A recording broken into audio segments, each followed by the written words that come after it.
देखिए, जो इंडिपेंडेंट विधायकों ने हाई कोर्ट में याचिका दायर की थी कि हमारे रेजिग्नेशन को एक्सेप्ट किया जाए और उन रेजिग्नेशंस को हाई कोर्ट ही एक्सेप्ट कर ले, ना कि क्योंकि स्पीकर एक्सेप्ट नहीं कर रहे हैं, उस याचिका पर आज उच्च न्यायालय ने अपना फैसला सुनाया।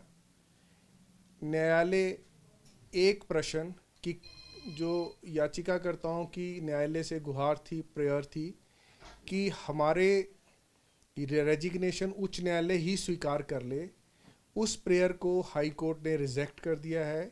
उन्होंने कहा है कि हाई कोर्ट इस प्रेयर को स्वीकार नहीं कर सकता है। परंतु दूसरी तरफ उच्च न्यायालय में एक डाइसेंटिंग व्यू आया है दोनों माननीय न्यायाधीशों में। डाइसेंटिंग हिंदी के मीडिया के लिए कि उन दोनों का एक विभिन्न व्यू विचार रखे हैं कि क्या हाई कोर्ट माननीय स्पीकर को ये निर्देश दे सकता है कि वो रेजिग्नेशन को कब स्वीकार करें, कितनी जल्दी स्वीकार करें और कैसे स्वीकार करें। तो जो माननीय मुख्य न्यायाधीश का व्यू है, उन्होंने अपने फैसले में जो न्यायालय में सुनाया है, क्योंकि फैसला भी अपलोड नहीं हुआ है, परंतु उन्होंने अपने फैसले में ये सुनाया है न्यायालय में कि माननीय स्पीकर का जो पद है, जो पोस्ट है, वो बहुत उच्च दर्जे की संवैधानिक पद है। क्योंकि ये एक संवैधानिक पद है, तो हाई कोर्ट किसी भी प्रकार से संवैधानिक संस्था को ये निर्देश नहीं दे सकता कि इन स्पीकर इन मामलों पर फैसला कैसे लें। परंतु माननीय न्यायाधीश ज्योत्सना दुआ रेवाल जी का मत है, जो न्यायालय में एक्सप्रेस किया गया, कि क्योंकि हाई कोर्ट 226 में जुडिशियल रिव्यू कर रहा है, जिसमें स्पीकर द्वारा रेजिग्नेशन स्वीकार ना करने के मामले को चुनौती दी गई है, तो यद्यपि हाई कोर्ट एक्सेप्ट नहीं करेगा रेजिग्नेशन, ये पावर सिर्फ माननीय स्पीकर साहब के पास है, परंतु हाई कोर्ट स्पीकर को ये डायरेक्शन दे सकता है कि वो इस मामले का जल्द निपटारा करे या विद इन 2 वीक्स निपटारा करे। उन्होंने 2 सप्ताह के शब्दों का इस्तेमाल किया है कि वो 2 सप्ताह में निपटारा करे।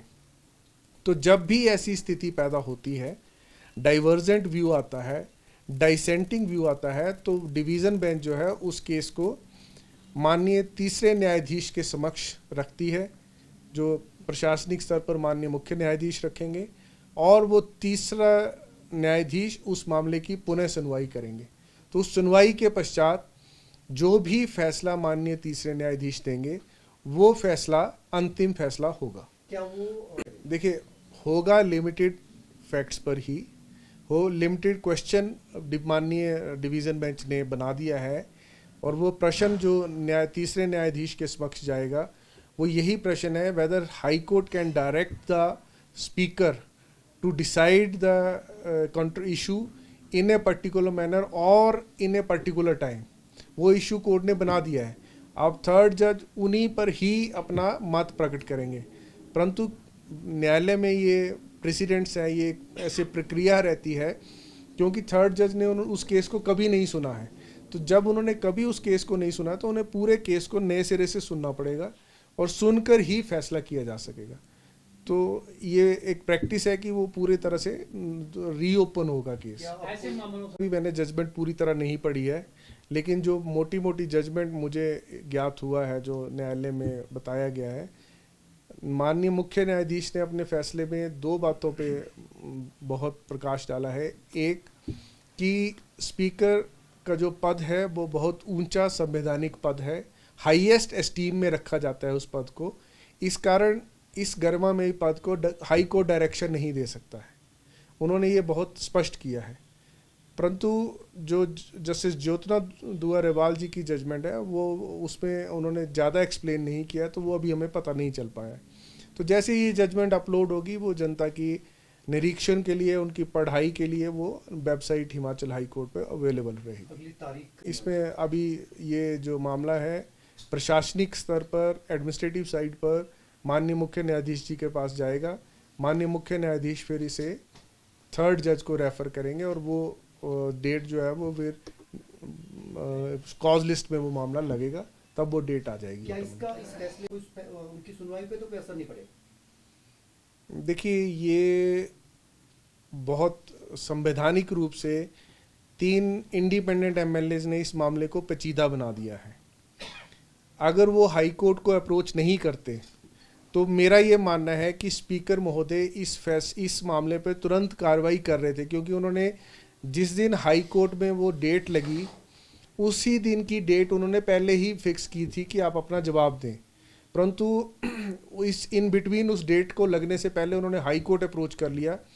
अब हाई कोर्ट में जब मामले की पूर्ण सुनवाई होगी तो स्पीकर साहब ने इन बिटवीन ये एक फ़ैसला ले लिया था कि अब हाई कोर्ट के फैसले को आने देते हैं, उसी अनुसार अगली कार्रवाई की जानी उचित है। क्योंकि जब 2 संवैधानिक संस्थाओं में मामला चल रहा हो तो ये उचित होता है कि एक संवैधानिक संस्था उस पर पूर्ण रूप से अपना विचार प्रकट कर ले, ताकि जो दूसरी संवैधानिक संस्था है वो हारमोनियसली उस मामले को डिसाइड करे। अब फिर ये मामला लंबित है हाई कोर्ट में।